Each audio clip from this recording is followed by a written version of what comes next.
Welcome back to the program. I'm Roby Brock. Time to talk highways and hoops. I'm joined by Senator Jonathan Dismang, Republican from the Arkansas State Senate, Democrat Representative Reggie Murdock. Thank you both for being here. No, thanks for the invite. We're going to spend the first block here talking about highways. Let's talk about what's been going on. Coming to you first, Senator Dismang, you voted against the governor's highway plan in the Senate last week, in Revenue and Tax Committee and on the Senate floor there, yes, sir. Particularly because of the casino revenues. There may have been some other objections too. Why are you opposed to the plan? Well, the way that that's written, anything over roughly $32 million in casino money is dedicated to the highway, and that particular portion I didn't have a problem with. It was the after that, if that up to $35 million, but also mandated that it be $35 million, which means there could be, especially in the early years, some strain on general revenue, some pull from general revenue, and that's something I've advocated against really since the beginning on this highway funding question. Is I don't believe we need to be transferring general revenue to an independent commission. Where will the money come from if the casino money doesn't match what expectations or projections are? Right. So right now it comes into what's called the restricted reserve, which is our surplus money. So after we have all the revenues come in and all the expenses paid, then there's some surplus there. It will come from that if that exists, or it could come from a rainy day fund. And then again, beyond that, it says it must be met. So if those two pots of money do not have any funds available, then it would come from GR, is my understanding at this point. All right, Representative Murdock, where are Democrats in the House on this governor's highway plan right here? The governor needs 51 votes in theory to get his highway plan out.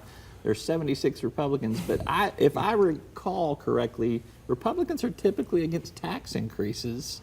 Are the votes there in the House, and where do Democrats stand? Well, obviously, first of all, Democrats, we know that we need a highway improvement plan that's sustainable and that our citizens that we serve can depend on. Now, how that happens, obviously, with the plan that the governor has gotten through the Senate committee and on the floor, we have some issues with it. We want a plan, but how it's formulated, the revenue transfer, that's one issue that the senator mentioned. And then probably our bigger problem comes attached to some other things. When you have reduced taxes by the amount that we have, up to $500 million really since I've been here in 2011, but in the last two bienniums, up about half that amount, then that gives me just functional problems of how we can reduce and then have these needs as we have them. And then we have to go through the measures we're having to go through to find highway money. It's my suggestion that the money was there, and we just, the way we're using it, distributing it. So now the taxes that has been imposed on people is 6 cent, 3 cent additional taxes on gasoline and fuels, diesel and fuels. That's an issue because now you're taxing people to fix a problem that you had a solution to. Yeah, I'm not going to go back to the whole $500 million, but I'll just go since the Asa Hutchinson administration, Senator Dismang, $100 million tax cut, a $50 million tax cut, a $97 million tax cut. To Representative Murdock's point, it's $250 million. You're trying to get to $300 million.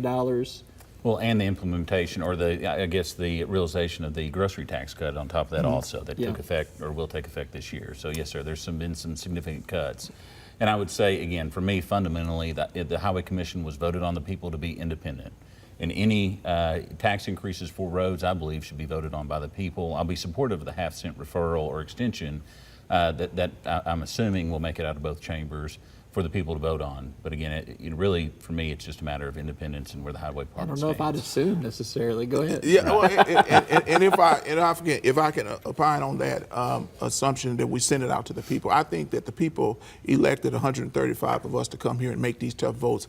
I know that my constituency wants me to have information, communicate with them, debate here in the General Assembly, and then make decisions on their behalf with their input. So it's not a situation, I think, Senator, that we need to send it back to the people. The people have sent us here to make this happen, and we can make this happen a lot quicker if we take those votes. Now, the political philosophies, philosophical difference in policy making says that tax is a bad word.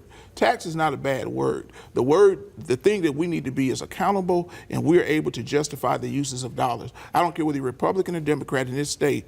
Everyone knows that those roads need fixing, and these people will allow us to make those votes. We can do it right here in the General Assembly. That's why we're here. That's not the plan that's there right now, but go ahead. No, it's not. I'd have to agree 100% on this accountability issue, and I appreciate you kind of bringing that up. We do have some reform measures that we're going to push through the Senate, hopefully have some success in the House House too.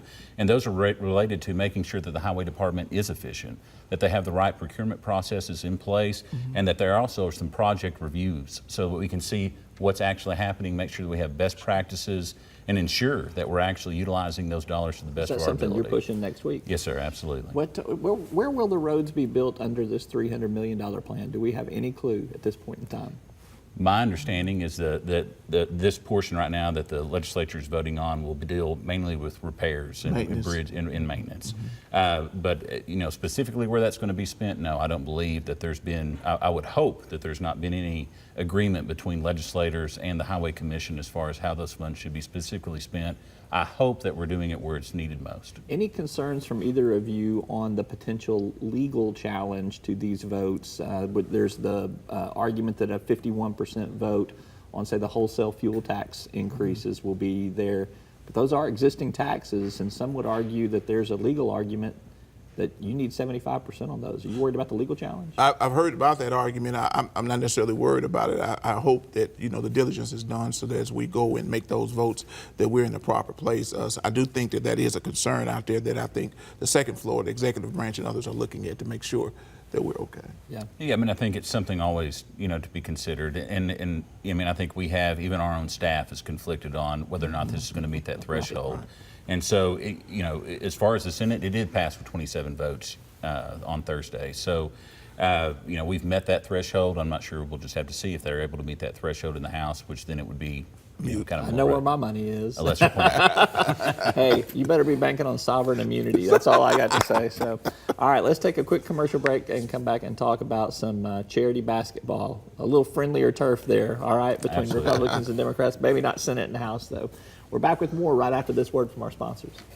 And we're back with Senator Jonathan Dismang, Representative Reggie Murdock, to talk about Hoops for Kids' Sake. It is in its 7th year. The series is equaled at 3-3. I'm pretty disappointed that the House has lost 3 times in a row. I mean, that's a losing streak, Reggie. It is. A losing streak. What is going to reverse course this year? Pay attention. I promise you, we have something in store for you Monday night. Come see. I can't let it all out the bag today because the senator and others in the listening audience, the watching and viewing audience, have their ears on. So we'll be ready Monday. You will be prepared. We're working hard this weekend to make sure that we change that trend. Well, I mean, let's acknowledge. I mean, it's been pretty pitiful for the House the last 3 years, and it's not really been a whole lot of competition. So there's been some changing formats for this year. First there's going to be some celebrity players that are going to join us, and hopefully that'll give a boost to some of the House, mentality, what's happening with those games. But also, I mean, just to be full disclosure, I've coached for the last 4 years. 3 years consecutive wins in a pretty significant way. It's kind of like Nick Saban. Sometimes it's just fair to step aside. So they've asked me to step aside as a coach this year and let some other folks kind of fill in. Who's taking over as the coach this year? Lieutenant Governor Griffin? My understanding is we got Sidney Moncrief, if I remember right, who's going to step in for the Senate, and I'm not sure about your House. We have Joe Klein. Yeah, Big Joe from Slater, Missouri is going to come in. Do you think either one of those guys might be able to slide into the game as a player coach? Oh, we got the plan. Right. Some things may happen. Just stay tuned. All right. Also, Joe Adams and Kareem Reed, I think, are playing this year round. I will tell you that although I was known as Vanilla Thunder in high school and church league basketball, I will not be playing for either team this year.